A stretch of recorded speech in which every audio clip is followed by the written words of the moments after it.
Namaskar everybody and welcome to the fourth day of our satsang today. Let us begin with the prarthana.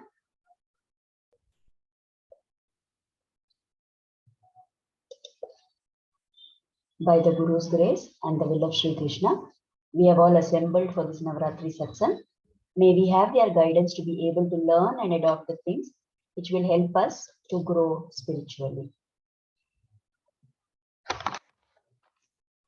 Manatita pratita vibhavam mangalam mangalanam vakshah pīఠīṃ madhuvijaino bhūṣayantīṃ svakāntya pratyakshanushravita-mahima prarthinīnām prajanām shreyo mūrtiṃ shriyama-sharanat tvam sharanyam prapadye yo nityamachyuta-padāmbujayugma vyamohatastaditarāణi prināya mene asmadguror-bhagavatosya dayayika-sindhoho Ramanujacharya charanau sharanam prapadye. So we are today on day 4 of our satsang and our topic being Navavidha Bhakti. So far we have covered the 3 important modes of worship. On day 1 we saw about Shravanam. On day 2, we talked about Kirtanam, and on day 3, yesterday we discussed about Vishnu Smaranam. Today, the next step is that of Pada Sevanam. So, if we look at this order or sequence which has been prescribed, it is a very logical kind of order which has been given. Because always at first, we will not have any great, belief or any strong motivation to be doing any kind of worship. But as we hear more and more about the Lord, as we listen to stories of his leelas, stories of his gunas, of the qualities that he has, how he protects the the people, the devotees. So as we hear more and more about that, then that inculcates in us a desire to chant his name, to sing his glories. Next, we go to the stage where we keep remembering him and we try to do whatever we can, with always having the Lord in our mind. So that is the next stage. Now, naturally, once this happens,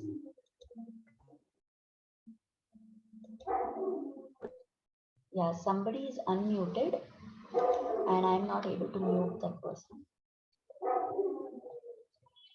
Miss Neela, can you please mute yourself? There is some disturbance that is coming up.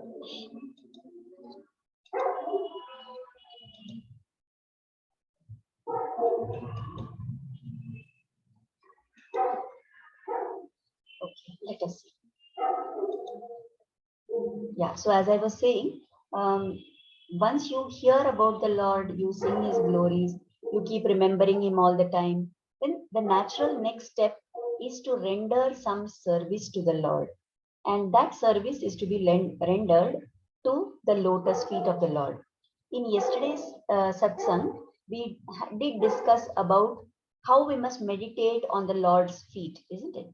So at that time, we talked about the different chinhas, the signs, the symbols, the things which are there on the lotus feet of the Lord. And as Shobha was asking that, how do you meditate on that? So if possible, we should meditate on the form of the Lord. But if we are not able to find our mind able to focus on the entire form, then at least the lotus feet of the Lord we must focus on. And as we focus on that and we keep looking at those different symbols which are there, each of them will convey a kind of significance to us. And because of that, our bhakti will increase. So we will be able to do smarana with better concentration, with more focus. And naturally, once we are always thinking of the Lord, then the next thing that should be developed in us is the desire to serve the lotus feet of the Lord. And that is what is called as Pada Sevanam.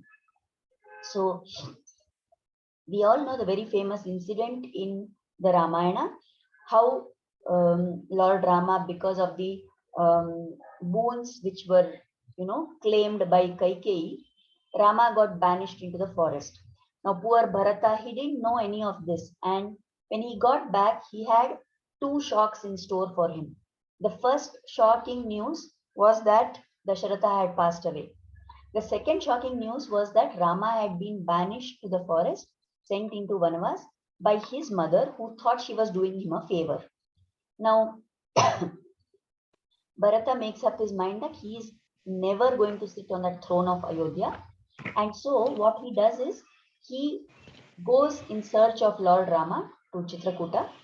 And once he reaches there, he begs and tries everything possible to get Bharata to come over, to get Rama to come back to Ayodhya. So, whatever Bharata says, Rama is just not prepared to listen. And he gives his own side of the logic to say that I am not going to return until the 14 years are up because I have given my word to our father. Of course, we know also that as this avatara, Rama had to fulfill the mission of killing the demons, of killing especially Ravana and all the other asuras. So that was the reason why no way he could give in to Bharata's request and go back to Ayodhya. So at that point of time, Bharata asks that, okay, if you are not going to come, then at least give me your paduka.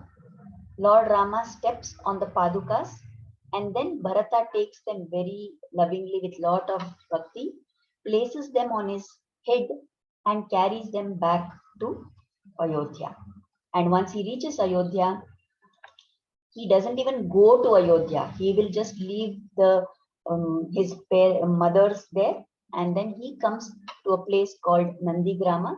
There he installs the padukas of the Lord, and in the name of Lord Rama, he is ruling that kingdom.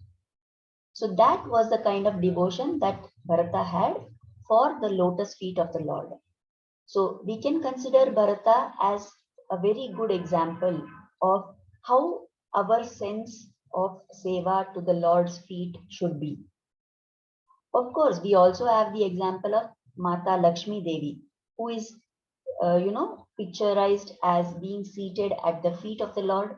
If you see the picture of Lakshmi Narayan, then we have Lord Narayana reclining on Adishesha, and Lakshmi is seated near his feet, and she is very lovingly massaging those lotus feet of the Lord.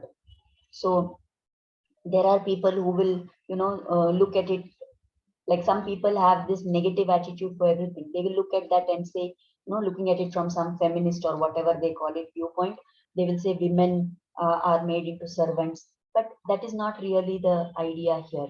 That out of devotion, out of love, Lakshmi Devi is massaging the feet of the Lord.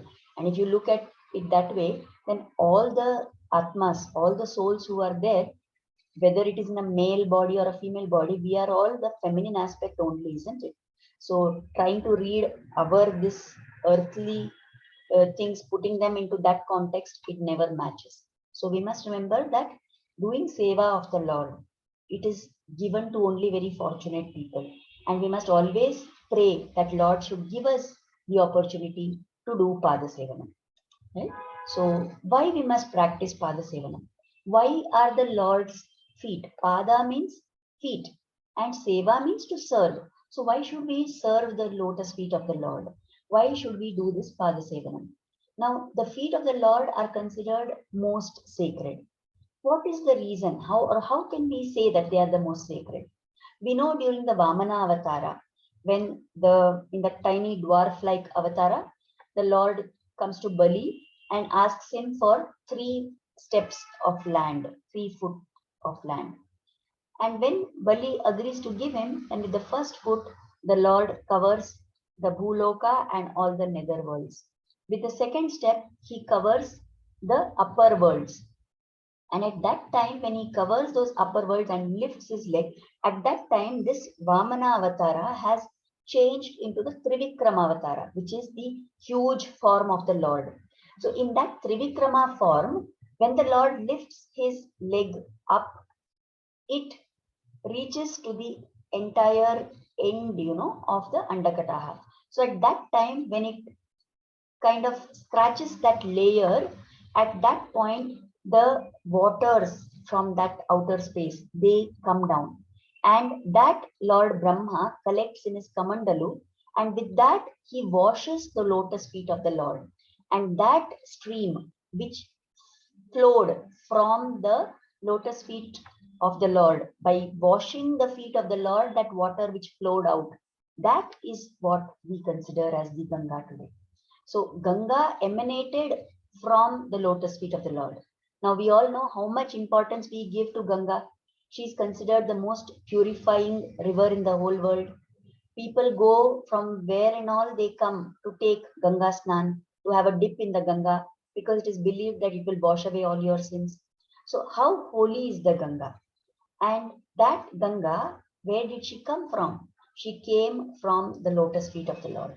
And that is why the feet are considered so sacred. So if you imagine that the Ganga is sacred, then how much more sacred must be the feet from where Ganga came, isn't it? So that is one of the reasons why we say that the Pada of the Lord is very holy. Second example we can give is about the Leela of Kaliya Nartan.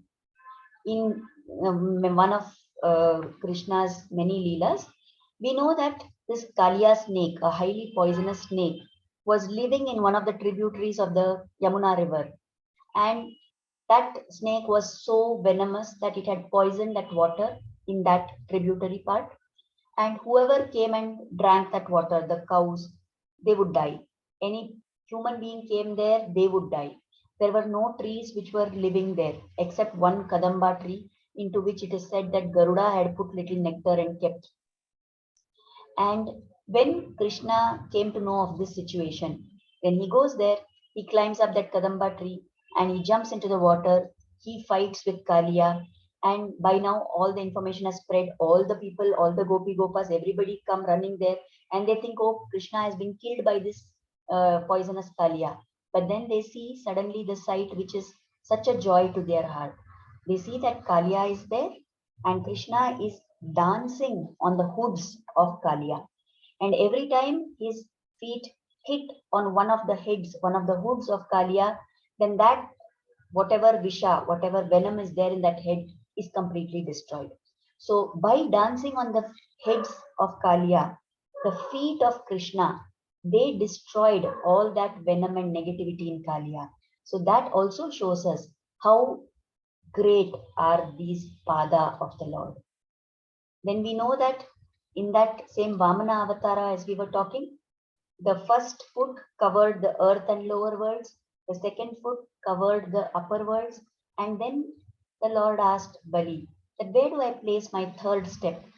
And at that time, humbled in his pride, Bali offers his head on which to place. And by putting his head on by putting his foot on Bali's head, the Lord pushes Bali to the lowermost lokas, and there, in terms of position, they are in the lower place, but the status that Bali gets in that loka is higher than that of Indra in Swarga. And in fact, the Lord promises and goes and stands as the security for this Bali in that kingdom of his. So such was the power of the Lord's feet in the Trivikramavatara, that they managed to elevate Bali to a status greater than that of Indra. Then we know the story of Ahalya. In the case of Ahalya, during the Rama Avatara, when Vishwamitra Rishi was taking Lakshmana and Rama through the forest, they reach this ashrama. As they are on their way to Mithila, they reach this ashrama. There is a stone there. And the minute not even Rama's feet touch that stone, just the dust from the feet of Rama touch that stone, and that stone becomes transformed into a human form. So that power was there in the dust of the feet of the Lord, that it could transform an inanimate stone back into a human form. Then we know also the example of how before the Mahabharata Yuddha, both Duryodhana and Arjuna go to Lord Krishna asking for help. Now, where do they sit when they reach there? Krishna is asleep on his bed. Duryodhana very proudly goes and pulls a chair for himself and sits near the head of Krishna. What does Arjuna do? Very humbly, he stands, bowing his hands at the lotus feet of the Lord. And as soon as Krishna wakes up and opens his eyes, naturally he sees the person who is standing opposite him near his feet. That is Arjuna. So by standing at the lotus feet of Krishna, Arjuna gets blessings from the Lord. And he gets the presence of the Lord in the Yuddha, and that itself is the fact which ensured that the Pandavas won the war. So here again we find that the feet of the Lord have had a role to play in ensuring good outcomes. So in the Bhagavad Gita, it is there is a shloka which praises the um, quality of the Lord's feet. So in that shloka, it is told that for those who have accepted the boat of the lotus feet of the Lord. So here the feet, the pada of the Lord are called as the boat. For what is that boat? This samsara sagara in which we are all drowning. That we need something. We need a boat to cross over those waters. And for that, if we accept the Lord's lotus feet as the boat, right? And this Lord, what kind of Lord is he? He is the one who is the shelter for the entire cosmos. He is the one who is called as Murari, who killed the demon called Mura. And if we accept his feet as the boat to take us across this, he will take us to Vaikuntha, which is the Parampadam. And there in Vaikuntha, there is no misery, there is no sadness, there is nothing which is going to trouble us. But in this world, there is danger at every step. But if we take shelter of the Lord's feet, then all that trouble that we are facing becomes as less as the water which is contained in the hoof print of a calf. Okay, this is quite a big verse, and the meaning is a little, going here and there. But I hope you understood the point that as long as we are in this samsara sagara, we are faced continuously with lot of difficulties.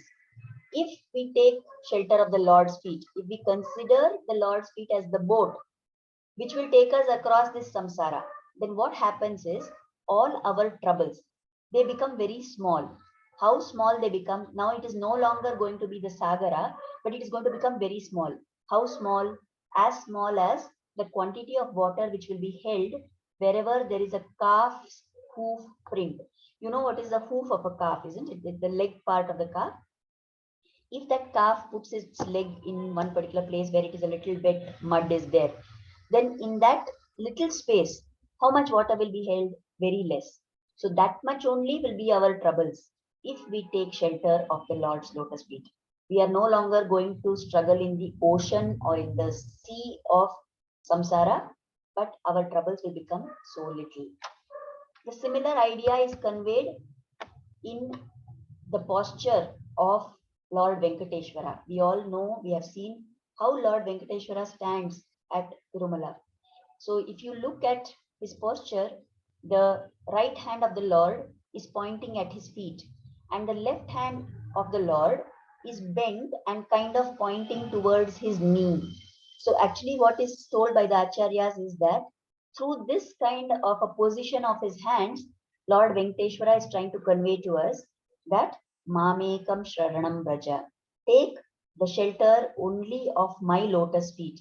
And when you take shelter of my lotus feet, then I will make sure that whatever is this sagara, which is so deep and in which you are drowning, it will be reduced to just the height of the knee. And that is why that left hand of the Lord is pointing towards his left knee. So he's saying that with the right hand, he's saying, look at my lotus feet, do pada seva. And with the left hand, he's saying that if you do that, then whatever difficulties you have in your life, they are no longer like a big ocean, but they will become just knee height. And knee height means easily we will be able to cross through. So that is how the Lord is indicating to us that we must do pada seva. We must surrender to his feet, right? When we keep doing more and more pada sevanam, what happens is the quality of humility develops in us. And with that sense of humility, when we are doing everything, our bhav of doing seva. We do whatever we are doing as an offering to the Lord, as a service to the Lord. And that seva bhav increases. And if we keep doing this, now it is not easy for us to feel seva bhav about everything that we are doing in this world. But if we spend time in doing something as seva to the Lord, then gradually that spirit will build up and then it will start coming into all the work that we are doing. So that is why we must first learn to do Pada Sevanam. And if we find that it is not really possible because we are not able to see physically the Lord, but we can also see that there are some representatives of the Lord. The Guru or the Acharya is representative of the Lord. So serving the Guru is also equivalent to doing Pada Sevanam of the Lord. So we know now that it is important to do Pada Sevanam. We have seen all these examples. But how to practice it? Let us learn through some stories. Who were the people who practiced this Pada Sevanam? The first example is that of the boatman called Kevat. Now we know of the episode where as Rama sets out on his Vanavas, Rama, Sita and Lakshmana, they set out, they reach to that place, Shringaberpura, where Guha is there. And finally, after having all the, good this thing with Guha, they have to cross the river and go across. So Guha sends for a person, a boatman, and that boatman's name is Kevat. So this Kevat boatman comes there, and as Rama and all are about to step into the boat, no, he says, wait, 1 minute, you please don't get into my boat. So they are all shocked. What is this? Why is he saying don't get into the boat? So then this Kevat says, no, I have heard some peculiar things about your feet, O Rama. It seems that the dust from your feet, they touched one stone and that stone became a woman, right? He asked. So Rama says, yes. So we know what he is referring to, isn't it? He is referring to the story of Ahalya that we mentioned before. That Ahalya was a stone, and when the dust from the feet of the Lord touched that stone, she got transformed back into the woman. So this Kevat is saying, I am a very poor man. Already I have 2 daughters and I have to get them married, and my wife is very angry with me because I'm not doing anything for that. Now, if you step into my boat just like this, and the dust from your feet turn my boat now, in that Ahalya incident, they turned a stone into a woman.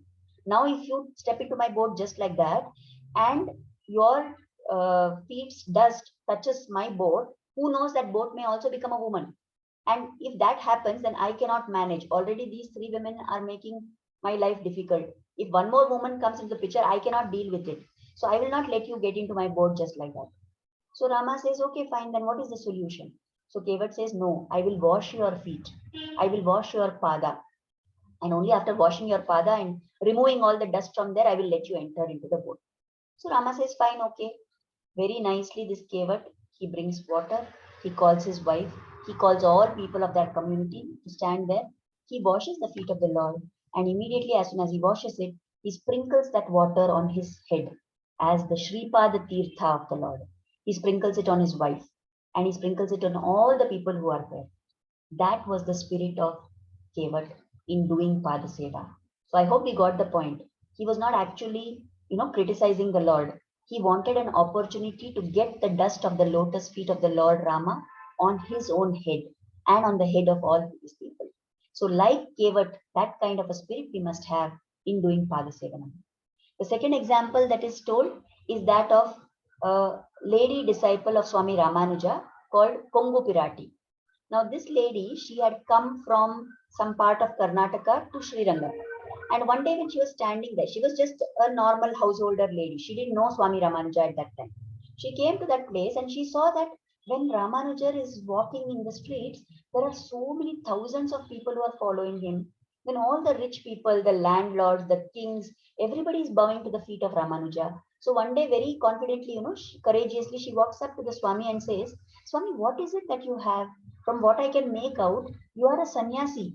You are just wearing this, ochre robe, and you have nothing. You have only a danda in your hand, and you are not having any riches or any wealth. Then why are all these wealthy people falling at your feet? What is it that you have? She asks. So Swami says, even I don't know, mother, why they are falling at my feet, but I have 2 mantras, and that mantra is probably what is helping them to overcome all their problems. And maybe that is why they feel that I have something which is, very prosperity giving. So that is why they come to me, I think, he says.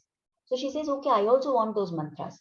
So she goes, he asks her to come on a particular day. She goes, she takes Diksha, and then she is initiated into those two mantras, which are called as the Ashtakshari mantra and the Dvaya mantra. So she gets that, Upadesha from Swami, and then she is living her life. Then after some time, she has to go back to Karnataka, to her place where she came from. So she goes again to Swami Ramanuja, and she says, I'm leaving now, but I want something as a remembrance of you. What can you give me? So he says, I don't have anything. You only told that I have nothing. So what will I give you? So she sees his padukas lying there. She takes the padukas of Swami Ramanuja and she says, I will carry this. Please give me permission to take it. So she takes it on her head and she goes back. Now, many years later, when there is some problem which is created by the ruler of that Srirangam area, then Swami Ramanuja, for his safety, for propagating the dharma further, he has to flee from there. And when they walk towards Karnataka and they are going through the forests and all that, they come to this place where this Kongu Piratti is only living there. Now, in that situation, Swami Ramanuja has discarded his kashaya, he has discarded his ochre robes, and he is bearing just the white color, dhoti, like normal grihastha, because he has to not be recognized. Otherwise, the king's people will take him away. So at that time, when they go there, this Kongu Piratti is living in that forest, and she sees them all and she says, she can't recognize Swami. But she asks all of them, you have come from Srirangam. How is Swami? She asks. So they say, yeah, he's okay. But they don't reveal that he's in that same thing. So she says, I will prepare food for all of you. You all please have. So, they belong to that particular highly austere lifestyle. They will not eat anything from anybody. So they say, okay, fine. And they go inside and see what, so they see what she does. So she will clean that place. She has her bath. Then she prepares the food and she offers it to some deity, something she has kept in her house in the puja room. And she brings it out, the food. So they ask her, what is that to? To whom did you offer the food?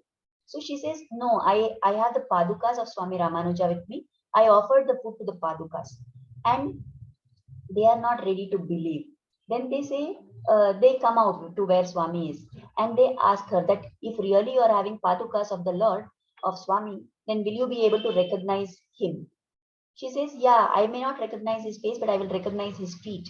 So with the light of a lamp, she goes and she looks at everybody's feet. And finally, she spots one set of feet and she says, these are the feet of my Swami. And at that time, it is revealed that that person who is there is indeed Swami Ramanuja.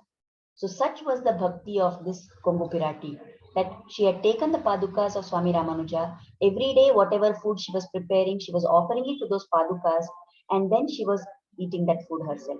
And so much was her bhakti to the Guru that she recognized his feet by looking at him. So this is another example. And then there is a third example which is given of Vaduganambi, but maybe we'll take this up some other time because we are running out of time. As usual, I have put too many things here. We will take this other example next time because it's important for us to go into the action points, that how we must practice this. Now we have heard all these stories. We have learned about all these things, what we are supposed to do. But what exactly, how can we adopt it in practice? That it is important for us to know. So every day, whenever we are doing Smaranam of the Lord, whenever we are doing Dhyana, for some time, meditate on the lotus feet of the Lord. You remember that picture I showed you yesterday, that the feet of the Lord have all those chinhas on them. So meditate on those chinhas, meditate on the feet of the Lord. Remember that and pray to God that please give me bhakti towards your feet. Please make me humble. Please reduce the aham bhava which I am having. And please help me to develop more and more devotion to you. With that kind of a prayer, we must meditate on the lotus feet of the Lord, at least for a few minutes every day. That will help us to get into the spirit of Pada Sevanam. Then we must remember all these examples that we talked about, how bhaktas have done Pada Sevanam. So that when we remember these examples, we know that there are people who have done this and we know how they have got the blessings of the Lord by doing this. So that will be the motivation for us to keep doing Pada Sevanam in our worship also. Then we must learn from Bharata. Now it is told that when Bharata came back to Ayodhya, I mean to Nandigram, and he placed the padukas of Rama on the Simhasana and he ruled in the name of Rama, then it is said that he ruled in such a way that everything, all the assets that the king had, that got multiplied tenfold. When Rama comes back after his Vanavasa, Bharata hands over the charge back to him and he says, here Rama is your kingdom, all the treasury, the wealth in the treasury, whatever other assets we have, everything has increased tenfold. How is it that Bharata managed to do so much? In 14 years, he brought about a tenfold increase in all the belongings of Ayodhya. What was it that made him do that? Because he did whatever administration he had to do, whatever actions he had to take, he took it with the spirit that all this is the Lord's asset.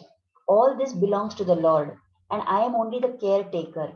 And because I'm a caretaker, I don't have any attachment to any of this. But at the same time, I want the complete benefit of my Lord. So I will do whatever I can to improve, to help him to increase his belongings. But I have no personal attachment to it. So that kind of a spirit of Bharata, we must try and cultivate into our own life also. Because we may say that this is mine, that is mine, this is mine, but is it really mine? Whatever I have is what has been given to me by the Lord. So if I keep thinking that this is all mine, then that attachment will lead me to the wrong decision sometimes. But if I think that all this is Lord's belongings, I am only a caretaker here, and my job is to take care in a manner which will make the Lord happy. Then when I do things with that spirit, then my entire attitude towards what I do, my entire way of working will completely change. So that we must try and do. With that spirit of Bharata, we must try and lead our life. Then we can also, now many times we may think that, okay, serving the Lord's feet, that is not really possible all the time. But the Lord loves his devotees. So if we can't directly serve the Lord, we can serve the devotees of the Lord, the Bhagavatas. Whatever help we can do to them, we must try and help them in that small way, whatever it may be. Because the Lord is pleased by Pada Sevanam of his Pada and more by the seva of his devotees. So that is important for us to do also. If we know that there is somebody who is a bhakta, we can try and see in what way I can help them. It may be in their worldly things only. I may not be able to help them in their bhakti, but in their worldly things, because they are devotee of the Lord. Oh, this person is such a great devotee of the Lord. Let me do something which I can in my capacity to make his life easier. With that spirit, we can try and help the Lord's devotees. Then it is sometimes also told that going for yatra, bathing in the holy rivers, worshipping the Lord at the Tirtha Kshetras, in the holy places, all these are also considered like a form of Padasevanam. So we must do these activities with the right spirit. Again, if we go to a place and we are only going to go around and say, okay, what is there to see here? Okay, what is there to see there? Okay, what I can buy here? What I can take back from here? Not that way. But do it as if you are doing a tapas with some little difficulty to your body, with some little discomfort, even if the discomfort is there, bear that and go there with the attitude that I want to worship the Lord here. If there are some bhaktas there, I want to serve them. If there is any seva that I can do in the Tirtha Kshetra, like in some places there will be places where they are doing Annadana, can I go and offer to serve that food? Like that, with that kind of a spirit, when we do all these activities, that also becomes Padasevanam. And then even if we can't go to far off places or to Tirtha Kshetras, we know in the places where we are staying only, there must be some temple, there will be some spiritual organization, there will be some, satsang that is going on. In all these places, in any small way that we can help, we must try and do some seva in that place, because that is going to be equivalent to Padasevanam. So by doing all these things, we can gradually cultivate this anga of bhakti, which is Padasevanam. So today we have talked about the fourth aspect. Just to recap, the fourth part of Navavidha Bhakti, Padasevanam, which is serving the lotus feet of the Lord. We took the example of Bharata, how he took the padukas of the Lord and ruled in the name of the padukas. Okay, actually, there is one very interesting and very what you say, deeply uplifting example, which is Swami Vedanta Deshikan has composed a stotra called as the Paduka Sahasram. We will talk about it in some subsequent satsang because there is a lot to tell about that. So it will not be possible to talk about it now, but we will take it up on some particular time. That is a praise of not the Lord's Pada, but the Paduka of the Lord, where he is praising and saying that these Padukas are so Sreshta, these Padukas are so holy, they are greater than the Pada itself of the Lord, like that. So we talked about why we must practice Pada Sevanam, what are all the special qualities of the Lord's feet, that it was the origin for the Ganga, it destroyed Kaliya's negativity, it gave Bali such a high status, the dust from the feet of the Lord transformed Ahalya back into human form. Arjuna sat near the feet of the Lord and he got victory in the war, right? Then we have talked about how if you take shelter of the lotus feet of the Lord, it will act like a boat and take you away from this danger of the samsara sagara. And we talked about how Lord Venkateshwara is holding his left hand and right hand, indicating that if you worship my lotus feet, if you do Pada Sevanam, if you surrender at my feet, then the troubles in your world will become only like knee-deep water. And we talked about how, because Acharya is representative of the Lord, we must serve. Through examples of Kevat, Kongu Piratti, we talked about how we can learn some aspects of being devoted to the Paduka of the Lord of the Guru. So, some action points we talked about that we must practice, how we must practice this Pada Sevanam. Most important, live with the spirit of Bharata, that everything is the Lord's and I am only a caretaker. And serve the devotees of the Lord in whatever way possible. And whatever seva you can do at the temple or at the spiritual organization or any satsang which is going on, try and do that. So we are having less than a minute left. We will offer Kritanyata now. So let us offer gratitude at the lotus feet of Mata Lakshmi, Sri Krishna and Guru for inspiring us to start and join this satsang. And let us pray for their blessings and grace to always be on us. Namaste. Thank you everybody for joining in. We will meet again tomorrow, same time at 8 o'clock. Namaskar. Namaste, Aji.